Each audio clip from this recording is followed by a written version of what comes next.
오늘 제목은 진짜 마음의 주인이 바뀌었는가, 이런 제목을 가지고 여러분들과 함께 나누고 기도하려고 하는데요. 이 사도행전 말씀을 우리가 지난 우리 새벽 시간에도 연이어서 계속 봤잖아요. 이 사도행전 말씀을 쭉 보게 되면서 정말 이 사도행전을 쓴 이제 성령이 물론 썼지만 저자 누가가 이 성령에 대해서 인도하심에 대해서 되게 주목했던 말씀을 보게 됩니다.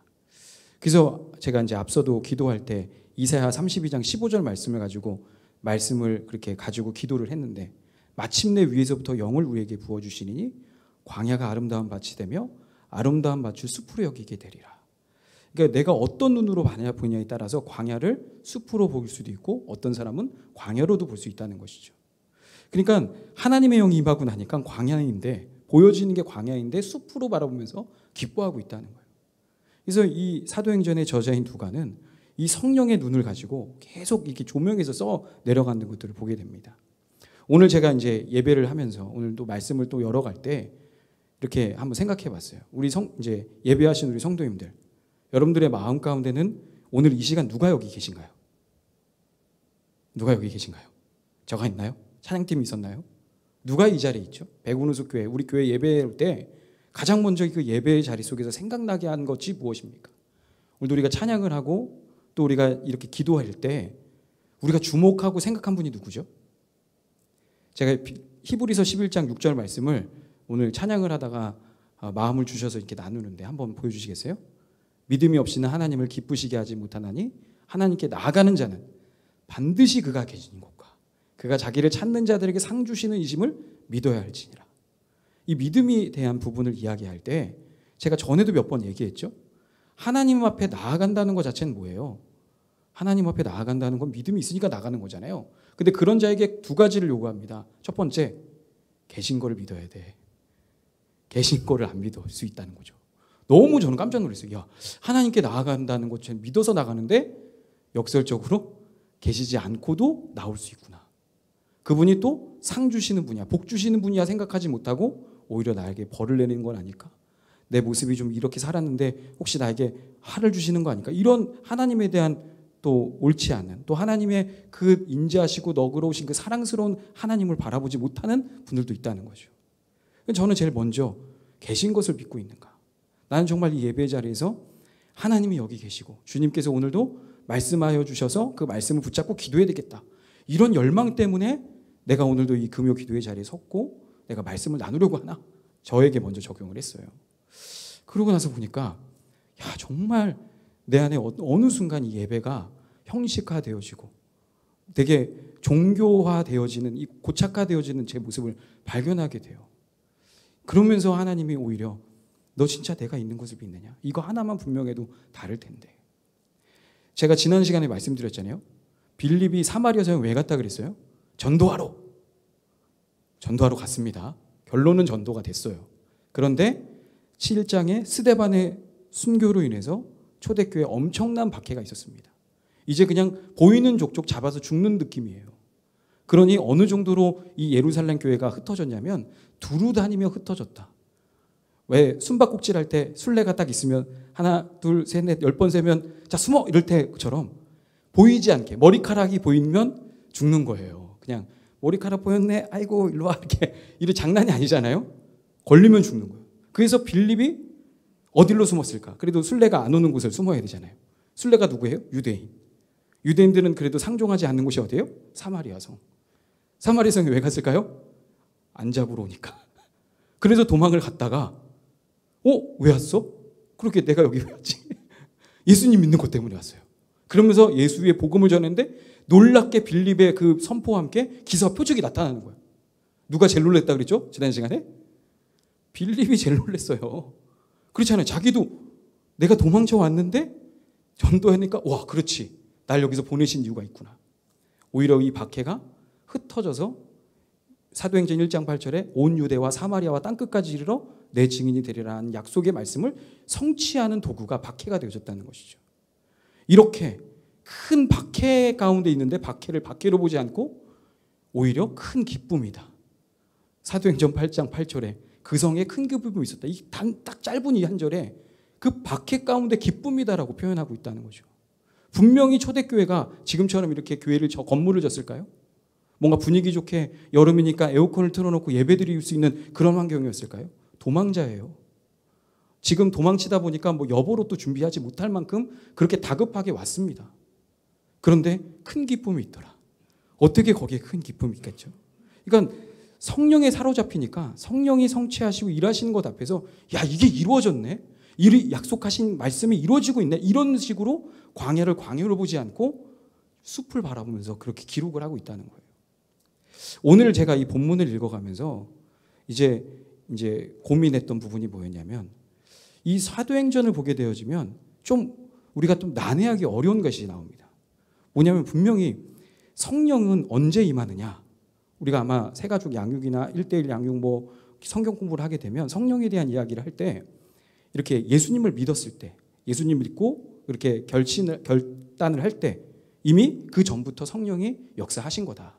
그래서 성령이 너 안에 있었으니까 이 복음을 들을 수 있었고 그리고 듣고 내가 받아들일 수 있었고 믿을 수 있었다. 그래서 이 성령은 이미 우리가 믿을 수 있는 그 모든 원동력이었다라고 하거든요. 그런데 오늘 본문에서 이 사마리 성에 어찌 보면은 빌립을 통해서 복음을 전해서 세례를 받았는데 어떤 일이었느냐? 사마리아 성에 큰 기쁨이 있고 복음이 전했던 이야기를 예루살렘 교회 안에 사도들이 들었습니다. 이 사도들이 듣고 사마리아 성에 뭐 이렇게 예수님을 믿는 사람들이 생겼어? 그러면서 이 사도들 베드로와 요한이 그렇게 파송돼서 사마리아 성에 간 거예요. 그런데 거기서 이제 그들을 보고 나서 뭔가 있구나. 그리고 나서 이제 베드로와 요한이 그걸 주목하면서 말씀을 전하고 그때 말씀을 전하고 안수해서 기도하니까 성령이 부어진 거예요. 그래서 16절에 보게 되어지면 그렇게 방문한 이유가 나옵니다. 아직 한 사람도 성령이 내리신 일은 없고 오직 주 예수의 이름으로 세례만 받을 뿐이더라라고 이야기하고 있어요. 아니 세례를 받았다는 것은 성령이 임한 거잖아요. 근데 왜 세례가 따로 있고 또 성령이 받는 게 있나? 그래서 이 본문, 이 사도행전의 이런 해석들 때문에 여러 해석들이 있었습니다. 그러니까 성령이 우리가 앞서 말한 것처럼 우리가 기본적으로 그거거든요. 그리고 원래는 우리가 함께 예수를 믿을 때 성령도 임하는 거예요. 그런데 지금 오늘 본문에서는 예수도 믿었지만 성령은 나중에 임했다고 기록이 되어져 있습니다. 그래서 이것을 어떻게 해석해야 되냐? 이게 그래서 주석학자들마다 막 고민을 하고 하는 거예요. 그래서 아마 초대교회 때 아마 이게 특별한 예외였을 거다라고 이렇게 추정하고 이야기하기도 해요. 저도 이게 그럴 수도 있고 이럴 수도 있습니다. 근데 이게 이 본문을 어떻게 해석하냐에 따라서 엄청난 또 문제가 일어나요. 뭐가 일어나냐? 너 성령 받았어? 받았습니다. 증명해봐. 그러면 초대교회 지금 베드로와 요한이 성령이 임한 걸 뭘로 봤을까요? 이거를 이제 하나의 현상. 마치 초대교회 마가다락방에 일어났던 어떤 불이 혁처럼 갈라지는 그런 현상처럼 그런 게 나타난 것을 봐서 사마리아 성에 성령이 임했구나라고 판단한 것처럼 성령이 임한 것들 이렇게 판단해야 돼라고 생각하면서 그렇게 오랫동안 또 은사 위주의 그런 사역들을 해온 경우가 있습니다. 근데 그게 맞는가? 우리가 또 지나오면서 그 은사 위주로 이렇게 사역하고 있는 것들이 문제점을 발견하게 됐잖아요. 근데 제가 보면 이게 오늘 본문만이 아니라 도대체 이 사도행전을 쓴 누가는 이 성령이 임한 것에 대해서 되게 구분해서 이야기를 하고 있는 것이 몇 군데 더 있습니다. 우리가 나중에 또 읽겠지만요. 사도행전 18장에 보게 되어지면 아볼로라는 사람이 있어요. 이 아볼로라는 사람도 일찍이 복음을 듣고 알고 있었습니다. 근데 한 가지 부족한 게 있었어요. 사도행전 18장 25절에 이렇게 이야기합니다. 그가 아볼로라는 사람이요. 에베소에서 복음을 전했던 사람입니다. 말 그대로 뭐 설교자, 뭐 우리로 생각하면 목사라고 볼 수도 있는 거죠. 그런데 그가 일찍이 주의 도를 배워 열심히 이제 사도 바울도 만나기 전에 예수를 믿었고 전도하고 있었던 거예요. 예수에 가는 것을 자세히 말하고 가르치나 요한의 세례만 한다는 건 뭐죠? 예수님에 대한 얘기는 모르는 거예요. 그러니까 요한의 세례를 받은 것은 회개하라 천국에 가까웠나 맞다라는 그 얘기만 들었는 거예요. 그것을 듣고 나서 이것이 좀 뭔가 부족한데 그러면서 이제 브리스길라와 아굴라는 사도 바울의 동역자입니다. 이 사람은 그걸 이제 듣고 나중에 데려다가 하나님의 도를 더 정확하게 가르치면서 이 아볼로에게 나중에 성령이 임하게 되어져요. 또 이 에베소 교회가 또 그랬습니다. 사도행전 19장에 보게 되어지면 이 바울이 에베소 교회를 방문할 때 에베소에도 먼저 바울이 방문하기 전에 복음을 듣고 예수를 믿었던 사람들이 있었어요. 그런데 또 여기도 세례는 요한의 세례밖에 모르는 거예요.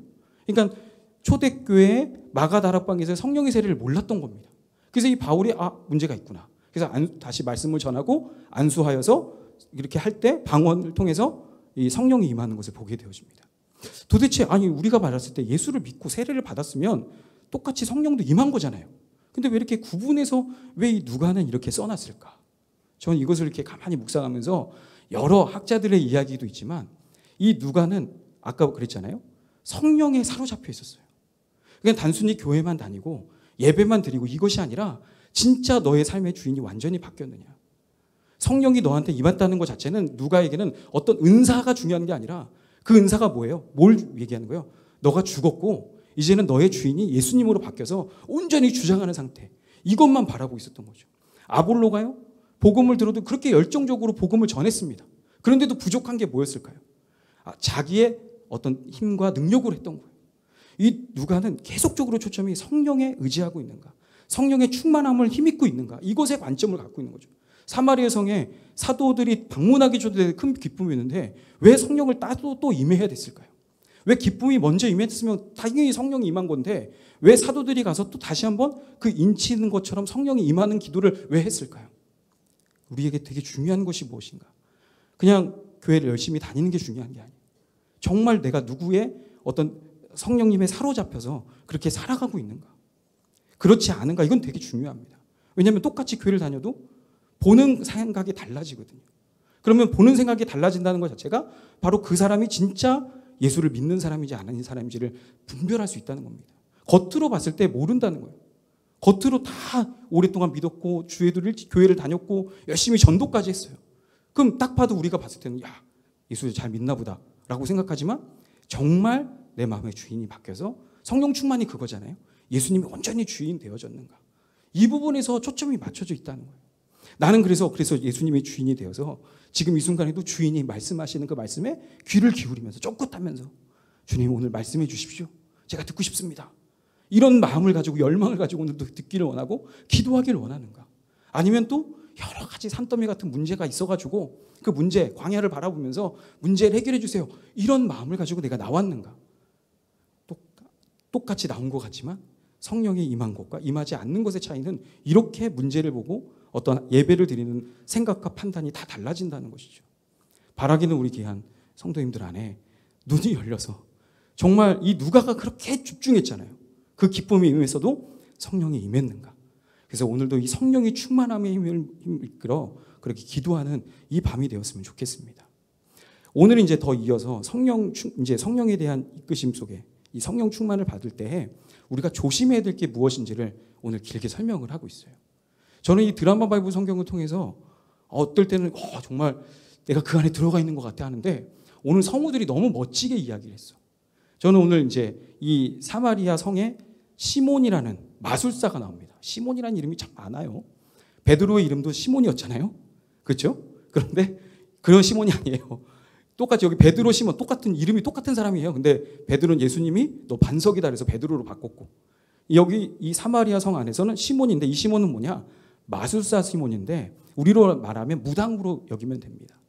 근데 이 마술사 시몬이 뭔가 이렇게 지금 이제 빌립을 통해서 막 큰 기쁨이 일어나는 어떤 것을 보면서 본인보다 뭔가 그 엄청난 신기가 있으니까 막 그러면서 이제 빌립의 말을 듣고 세례도 받고 그랬던 거예요. 그런데 또 놀랍게 이 사도들이 올라와서 막 말씀을 전할 때 막 그 기사 표적이 더 강력하게 나타나는 거 보면서 이제 이렇게 합니다. 오늘 본문 18절에 보게 되지만 이렇게 얘기돼요. 시몬이 사도들이 안수로 성령을 받는 것을 보고 나도 받고 싶다 이게 아니에요. 돈을 드리면서 나도 주세요 이게 아니라 나도 이런 권능으로 이 사도들처럼 나도 안수하면 나도 저렇게 이렇게 그 성령이 임하는 내가 뭔가 성령을 줄 수 있는 이런 사람이 됐으면 좋겠다. 그래서 돈으로 그것을 살려고 했던 겁니다. 그러니까 돈으로 내가 성령님 이렇게 주세요 이런 게 아니라 나도 저 사도들처럼 이렇게 다니면서 내가 딱 치는 사람들이 임했으면 좋겠다. 이것을 하려고 했던 거예요. 근데 이 말에 대해서 베드로가 20절에 이렇게 이야기를 해요. 베드로가 너무 저는 드라마 성경에서 되게 멋지게 얘기하는데 그리고 너무 부드럽게. 저는 근데 그렇지 않아요. 제가 이 본문에서 느꼈던 그건 뭐냐면 네가 하나님의 선물을 돈으로 살 줄 생각해. 좀 제가 성우가 아닌데 해보니까 좀 아니네. 더 강력해야 되는데. 은과 금을 가지고 넌 망해! 죽어버려. 이렇게 되게 저가 느꼈을 때는 막 죽어버려라고 이야기하는 거예요. 야, 아니 어떤 성도님이 오늘 그 기도에 처음 오셨어요. 그래서 정말 은혜 받고 싶은데 돈을 헌금을 내면서 목사님 제가 성령을 이렇게 나도 이렇게 목사님처럼 이렇게 주기를 원합니다. 이렇게 성도님이 만약에 얘기했다고 생각해 보세요. 그럼 제가 돈 가지고 이렇게 죽으라고 합니까? 아유 성도님, 아유 잘 모르셔서 그러시는데 그런 게 아니에요. 이거는 돈으로 이렇게 사는 게 아닌 겁니다. 그래서 이렇게 잘 얘기하면 되잖아요. 근데 베드로는 갑자기 무슨 이런 아니 자기도 되게 예수님 따라다니면서 많이 실수도 하고 그랬으면서 이 베드로가 갑자기 이제 이제 사도가 되고 뭐 하니까 갑자기 배는 게 없나 봐요. 갑자기 시몬 보면서 초신자한테 죽어. 너 돈 가지고 함께 죽어라. 이렇게 이야기할 때 왜 그랬을까? 너무 좀 심하게 베드로가 한 게 아닌가 하는 생각을 하게 됩니다. 그렇지 않아요? 그런데 그 이유가 있었어요. 베드로가 왜 그렇게 심하게 얘기했는지. 초신자였다. 만약에 이 사람이 초신자여서 아무것도 몰랐다라고 하면 설명을 해야 되겠죠. 그런데 가만히 말씀을 보게 되면 이 사람의 그 마음의 배경이 나옵니다. 베드로가 쭉 이야기를 하면서 22절에 이렇게 이야기를 해요. 너의 악함을 회개하고 주께 기도해라. 죽으라고만 이야기하지 않았어요. 아주 화를 내면서 그러면서 너 이 마음, 이 악한 것을 회개하고 주께 기도해라 라고 이야기를 합니다. 그런데 이 얘기를 듣고 시몬이 어떻게 반응을 하느냐. 아이고 잘못했습니다. 내가 그렇게 큰일을 했군요. 그래도 좀 은혜를 받으려고 나왔고 순수한 동기면 눈이 동그래져서 그렇게 화를 내고 할 때 갑자기 이렇게 내가 큰 잘못을 했구나. 대부분 그래야 되잖아요. 그런데 24절에 이 시몬이 이렇게 이야기를 합니다. 나를 위하여 주께 기도하여 이 베드로가 저주로 말한 것이 하나도 임하지 않게 해주세요. 이거를 베드로에게 그렇게 얘기합니다. 그러니까 회개하라라고 할 때 그럼 즉시로 내가 어떻게 회개해야 됩니까? 제가 잘못했습니다. 하나님 앞에 이런 것이 아니라 오히려 그 말한 것 혹시나 그 말한 것들로 인해서 내가 죽을까 봐 그것이 임하지 않게 베드로에게 그 말 좀 제발 임하지 않게 해달라고 베드로에게 청만합니다. 그럼 그 뒤에 베드로가 어떻게 했느냐? 그 얘기가 나오지 않아요. 그러니까 이 결과 이후의 삶, 시몬이 어떻게 됐는지에 대해서는 오늘 이걸로 끝이 났습니다. 어떻게 됐는지 나오지 않아요. 그런데 이 시몬이 어떻게 됐는지 추정할 수 있는 것이 있습니다. 이 영어로요. 성직 매매에 대한 그 단어를 영어로 시몬이라고 써요. 시몬이라고 쓰는 그게 어원 성직 매매 어원이 시몬이라고 쓰고 있습니다. 영어 어원이요. 그러니까 여기서 말한 이 사마리아 성에서의 이 마술사 시몬에 대한 것을 유래로 볼 수 있다는 것이죠. 그러니까 이 시몬이 나중에 어떻게 됐느냐? 결국 끝까지 회개하지 않았던 거예요. 끝까지 회개하지 않고 뭔가 그런 자세로 있었던 것이죠. 이 마술사 시몬, 이 시몬의 문제가 무엇이냐? 돈이라도 얻어서 뭔가 하나님을 능력을 사고 싶었던 그 마음이 있었던 겁니다. 이 마음, 돈을 주고서 살 줄로 생각했느냐? 이렇게 베드로가 이야기하고 있는 이것, 이게 지금 시몬에게 있어서 가장 아주 잘못된 문제라는 것이죠. 이게 오늘날의 우리에게도 있다는 겁니다. 우리도 뭔가 이게 돈을 주고 이게 산다는 게 뭐예요? 귀신을 부리는 사람들은 그래요. 귀신을 부릴 때 아이고 지금 문제가 많어. 이렇게 늘 이제 문제가 많다고 해야 돼요. 제가 봤을 때 먹고 살려면 무당도 먹고 살아야 되잖아요. 처음 왔을 때 왜 왔어? 뭐 다 잘 됐는데 그냥 살면 되지 이렇게 하지 않잖아요. 여기 이미 그냥 일단 지금 애들이 잘못했구만 이렇게 해서 일단 뭐라든지 뭔가 문제를 만들어야 되잖아요. 그러면서 이걸 한번 써봐. 이게 한 돈이 얼마인데 내가 좀 싸게 해줄게. 이런 식으로 해서 이제 딜을 하면서 하는데, 그래서 보통 우리가 귀신을 그렇게 부려서 뭔가를 그런 걸 할 때 귀신을 섬기는 건가요? 돈을 쓰는 이유가 뭐죠? 돈을 통해서 귀신을 부리려고 하는 거잖아요. 마치 이렇게 귀신을 부리는 것처럼 하나님의 성령을 돈을 가지고 지금 부리려고 하기 때문에 이게 큰 문제가 되어진다는 겁니다. 이게 근데 꼭 이 사마리아 성의 시몬만의 문제가 아니라 우리의 문제가 될 수도 있다는 거예요. 우리 안에도 이런 마음을 가지고 하나님에 대해서 어떤 능력은 되게 귀해. 은사. 나도 저런 예언하는 은사가 있으면 참 내 앞날에 대해서도 잘 알고 너무 좋을 텐데. 은사에는 되게 관심이 많아. 그래서 저거는 되게 얻고 싶은데 뭐 성경에서 말하는 원수를 사랑해라. 그리고 오래 참아라. 이런 것에 대해서는 관심이 없어. 이렇게. 뭔가 내가 저 능력은 얻고 싶은데 완전히 막 가고 싶진 않아. 그래서 돈을 가지고 마치 하나님을 부리는 것처럼. 이게 바로 시몬이 가지고 있었던 실수라는 거죠. 베드로가 노발대발합니다. 오늘 본문 21절에 계속 이 시몬의 뭐에 대해서 지적하고 있느냐. 21절에 뭐라 하냐. 하나님 앞에서 내 마음이 바르지 못하다. 마음에 대해서 이야기를 하고 있어요. 너 지금 이 마음이 문제가 있다. 그리고 23절이죠. 23절에 너는 악독이 가득하며 불의에 매인 바 되었다. 계속 이 베드로가요. 그냥 한 번이 이야기했어요. 돈과 함께 은과 함께 망할지어다만 이야기하는 것이 아니라 너 여기서 회개해야 돼. 이 마음 너 이거 바르지 못해. 이거 진짜 고쳐야 돼. 악독이 가득한 거야. 불의가 매인 바 된 거야. 이렇게 계속 연거푸 이야기를 계속하는 겁니다. 근데 시몬이 끝까지 그것에 대해서 알아듣지 못하고 바꾸지 않아요. 저는 이걸 보면서 우리 안에도 있을 수 있다는 거죠. 겉으로는 예배로 나왔어요. 겉으로는 성령의 인도하심 받으려고 나왔어요. 그런데 성령의 온전한 인도함보다는 내 문제가 다급한 거야. 그 문제만 해결하기를 원해. 온전히 내가 마음을 들이기보다는 내 안에 뭔가 이런 어떤 걸 거래를 통해서 이걸 얻고 싶어. 이런 내 안에 그런 마음은 없습니까? 또 교회 안에서 뭔가 일을 하려면 돈 생각을 해요. 돈으로 뭔가를 하려고 하는 그런 마음들. 이게 하나님이 싫어하시는 그런 마음이고 계속 그에서 불의가 가득하다라고 이야기하잖아요. 성령이 우리에게 오시는 이유가 무엇이냐? 왜 우리 안에 성령이 오시는가? 랄랄랄라 한번 해보려고? 예?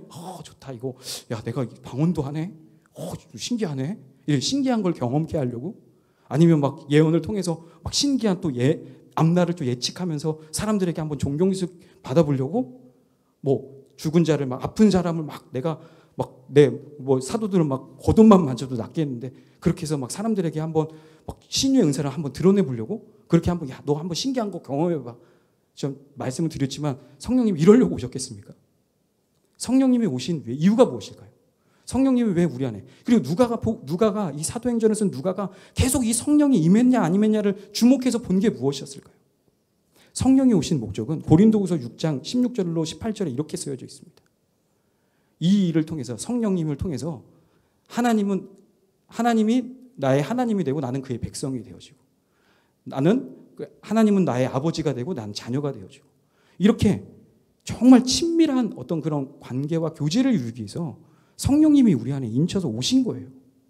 이렇게 우리가 하나님과 하나 되어지고 정말 내가 하나님은 아버지가 되고 자녀가 되어지고 이런 끈끈한 관계로 얻기 위해서 왔는데 이런 것은 싫은 거예요. 이런 건 싫고 그냥 하나님의 능력은 좋아하는 거예요. 죄의 시작이 무엇인 줄 아닙니까? 죄의 시작? 죄의 시작은 로마서 1장에 이렇게 쓰여져 있어요. 로마서 1장 28절에 자 이렇게 쓰여져 있습니다. 그들의 마음에 하나님 두기를 싫어하는 것. 우리 마음에 하나님이 두기를 싫어하는 그런 마음. 이거부터가 죄의 시작인 거예요. 그러니까 하나님은 두기 싫어하면서 능력은 원해. 이해가 되세요? 하나님을 내 안에 온전히 이렇게 두는 건 싫어. 근데 그렇게 하나님의 능력과 은사들을 통해서 살고는 싶어. 요 마음. 이게 지금 시몬이 가지고 있었던 마음이요. 우리가 혹 신앙생활을 열심히 하면서 은사를 생각하다가 어떤 능력을 생각하다가 빠지게 되어지는 함정이라는 것이죠. 그래서 왜 우리 안에 이것에 대해서 솔직히 이 사도행전 8장에 어찌 보면 이 시몬에 대한 이야기는 너무 길게 쓰여져 있는 거예요. 왜 이렇게 길게? 또 시몬에 대해서 이렇게 야, 너 악독이 가득해. 이렇게 너무 많이 성경의 분량을 보게 되면 시몬에 대한 할당량이 너무 많잖아요. 왜 이것을 기록해 놨을까? 우리 안에 성령을 받는다고 하면서 미혹되어지고 넘어지는 경우가 너무 많다는 것이죠. 아까 말씀드렸죠. 은사 위주로 바뀌게 되어지는 거. 은사 너 성령 받았어 안 받았어? 야, 너 지금 큰일 났네. 너 방언을 못하면 성령 없는 거야. 제가 어린 시절에 부흥회 갔을 때 부흥회 강사님이 이분이 이제 무조건 능력파예요. 은사 위주예요. 그러면 저는 이제 그때 구원 못 받은 사람이었어요. 그래서 딱 그분이 지나가면서 이렇게 제가 얘기하지 않았나요? 지나가면서 이제 뭐 누가 날랄랄라 이렇게 뭐 하는데 마귀방언 뭐 갑자기 너는 마귀방언 너는 뭐 너는 더해 막 때리고 막 그래서 나는 방언 안 했어요. 방언 나 혹시 나 때릴까 봐. 너 못합니다. 아직도 못해. 너 교회 몇 년 다녔어. 그래서 되게 무서워. 제가 저 왜 날 주목하지? 그래서 이게 한 몇 달, 야 이거 너 지옥 간다고 막 무서워가지고 제가 그때 주님 제가 성령 좀 받게 해주세요. 아니 사람 또 어떤 강사님이 또 오시면 이렇게 교회만 온 것도 당신에겐 성령이 있는 거라.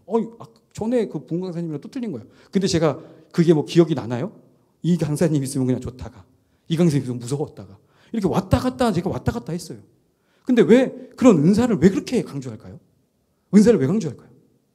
진짜 은사가 그 임한 확신이 무엇인가? 저도 제가 그 은사를 경험해 봤거든요.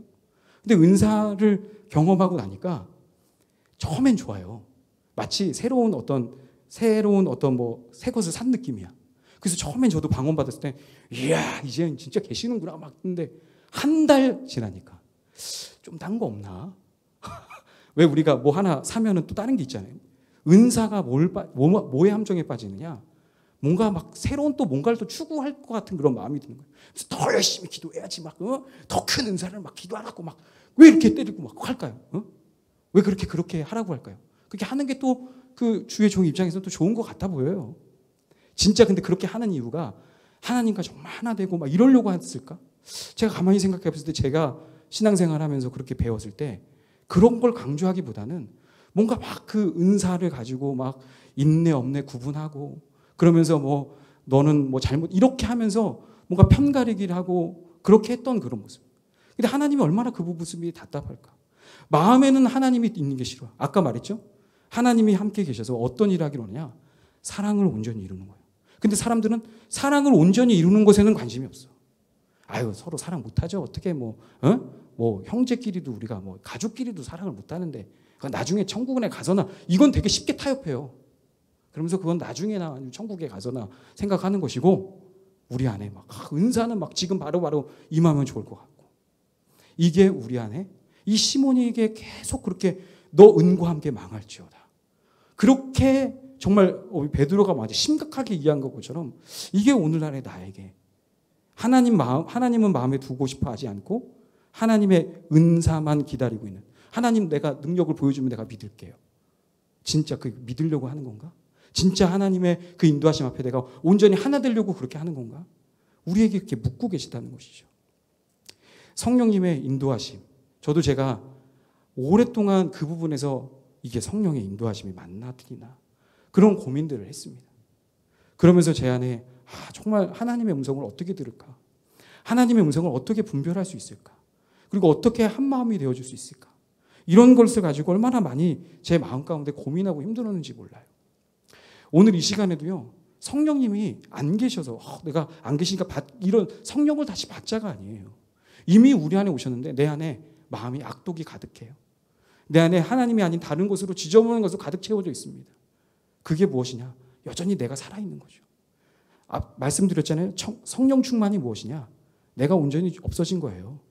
그리고 예수님이 주인 되어서 계속 살아가는 상태가 성령이 충만한 겁니다. 이게 예수를 믿는 거예요. 예수를 믿는 거. 원래 예수를 믿는 건 예수님 나의 주인이잖아요. 주여 주여 입으로만 할 것이 아니라 그분이 내 주인인 거예요. 그분의 마음이 내 마음이 돼야 되는 거예요. 근데 예수님의 마음이 내 마음이 되지 않았어요. 그 이유가 뭘까요? 왜 안 됐을까요? 내가 거부하고 있다는 거죠. 내 악독의 마음이 전면적으로 시몬처럼 확 이거 한번 부려볼까? 이런 건 아니더라도 내 안에 이건 좋으면 내가 해보고 아니면 이건 안 할래. 이렇게 내 안에 너무나 무섭도록 내 영역을 가지고 있다는 거예요. 오늘 이 시간 우리가 기도할 때 다른 게 없습니다. 여러 문제를 놓고 우리가 기도하는 게 중요한 것이 아니라 내 안에 정말 내 마음 가운데 중심에 하나님이 아닌 다른 자리가 있지 않은가. 진짜 내 마음의 주인이 예수님이 맞는가. 오늘 주님이 그렇게 물으십니다. 내 말이 너희 안에 거하고 내가 너희 안에 거하면 무엇이든지 원하는 대로 구하라. 그리하면 이루리라. 늘 모든 것을 이룰 수 있는 방법이 무엇이냐? 주님이 내 안에 거하는 거예요. 주님의 말씀이 내 안에 있는 겁니다. 이렇게 그럼 기도자의 마음은 어떤 걸까요? 주님이 내 안에 있고 주님의 말씀이 내 안에 있으면 내 모든 소원이 하나님의 소원과 똑같아지는 거예요. 그러니까 스데반이 죽어가면서 자기도 너무 놀랍잖아요. 어떻게 돌을 던지는 저 사람들이 밉지가 않아요. 어떻게 그 상황이 두렵지가 않냐고요. 자기도 너무 신기한 거잖아요. 이게 주님이 내 안에 거하고 주님의 말씀이 내 안에 거하니까 이게 자기도 너무 경험하면서 놀라운 거예요. 그러면서 주님, 저들이 하는 죄를 알지 못합니다. 저들의 죄를 용서하여 주옵소서. 이렇게 기도할 수 있다는 것. 이게 꼭 스데반에게만, 어떤 특별한 누군가에게만 임한 것이 아니라 마음을 드렸던 사람에게, 그렇게 주님이 온전히 내 주인 되어지기 원해서 하나님 내 마음을 사로잡아 주십시오. 딱 시몬이 이거 하나만 했어도 돼요. 제가 잘못했습니다. 베드로가 그렇게 꾸짖을 때 제가 그렇게 여전히 그렇게 무당 마술사처럼 귀신을 부리는 것처럼 생각하면서 주의 성령, 이 거룩한 영을 나 그렇게 생각했습니다. 용서해 주십시오. 제가 잘못했습니다. 내가 어떻게 하면 될까요? 이렇게 만약에 반응했다면 시몬의 역사는 달라졌을 거예요. 딱 하나 차이잖아요. 사울 왕이 왜 버려졌습니까? 다윗보다도 덜한 죄를 졌잖아요. 다윗은 정말 밧세바를 범하는 나쁜 짓을 했습니다. 근데 사울 왕은 먼저 예배드린 거예요. 먼저 제사장보다 먼저 제사. 어떤 게 우리가 봤을 때 끔찍한 죄인가요? 아니, 자기 부하의 아내를 간음한 것과 그냥 제사장이 안 와서 먼저 제사 드린 것과 어떤 게 더 큰 죄라고 우리 여겨집니까? 근데 사울은 버려졌어요. 왜 그랬을까요? 돌이키질 않으니까. 잘못했습니다. 이렇게 하나님 앞에 얘기하면 되거든요. 이 얘기를 끝까지 안 하는 거예요. 내 마음 움켜쥐면서. 어떻게든 또 그래도 비참하게 안 죽고 싶은 마음을 드리려고 하잖아요. 그게 얼마나 안타까운 겁니까? 나중에 보니까 마음 하나 드린 것 차이였어요. 베드로가 어떻게 뻔뻔스럽게 그렇게 얘기해요. 예수님을 3번이나 부인했던 이 사람이 아나니와 삽비라한테도 얘기하고, 어떻게 오늘도 시몬한테 너 은과 함께 망할지어다 어떻게 이렇게 얘기할 수 있을까? 그는 그 3번의 부인함 속에서 그게 끝이 아니었잖아요. 예수님께 다시 나와서 자기의 죄를 고백했던 거예요. 그리고 성령의 인도하심 온전히 받았던 겁니다. 그러니까 삶이 바뀌었던 거예요. 딱 하나 차이였던 거예요. 우리가 이 시간에 할 수 있는 건 그 마음을 드리는 거예요. 하나님, 제 마음을 하나님 앞에 올려드립니다. 제 모든 내 주가 주인 됐던 모든 것을 내려놓기를 원합니다. 주님, 저를 인도해 주십시오. 오늘도 제게 마음을 주시고 말씀을 주셔서 오늘도 기도하게 해 주십시오. 너무나 놀랍습니다. 저는요, 제가 이 예배를 드리고 말씀을 준비하고 나눌 때마다 제일 감동이 뭔지 아세요? 제가 몇 번 말씀드렸잖아요. 저는 원래 성격상 이렇게 앞에 서는 걸 못한다고. 그래서 저는 매번 지금도요, 설교할 때마다 침이 다 말라요. 왜 그럴까요? 떨려서. 떨린 걸 느끼세요? 전혀 못 느끼세요? 진짜 광수 용됐네. 그쵸? 저는 여기 설 때마다요, 정말 불안한 거예요. 우리 목사님 한 분이 계속 설교할 때 막 그렇게 기도 제목 올렸거든요. 제가 보면서 저는 정말 웬만하면 주님 이 잔을 내게서 허락하지 마시고 웬만하면 안 설 수 있도록 해주십시오. 이게 제 마음이었어요. 웬만하면 좀 피하고 안 하고 싶은 자리. 근데 어느 순간 즐거워져요. 어떻게 됐을까요? 왜 그랬을까요? 잘해서? 아니요. 여기서 주님을 만나요. 여기서 주님을 만나고 경험해요. 그리고 주님, 저 여기서만 끝이 아니라 가정에서도 좀 하게 해주세요. 저 혼자 있을 때도 하게 해주세요. 제가 어디 있어도 하게 해주세요, 주님. 눈물이 날 만큼 힘들어요. 그래서 제가 몇 번 그랬잖아요. 여기서 안 내려가고 싶다고. 여기서 그냥 집 짓고 살고. 하나님, 할렐루야. 네. 오늘 이 시간 우리 함께 기도했으면 좋겠습니다. 정말 주님, 제 마음을 만져주십시오. 성령님, 제 마음 가운데 온전히 임해 주십시오. 우리를 주장해 주십시오. 그리고 오늘도 이 밤 우리의 기도에 응답하여 주옵소서. 우리가 간절하게 오늘도 기도하고 하나님 앞에 나아가는 이 밤 이 저녁이 되었으면 좋겠습니다.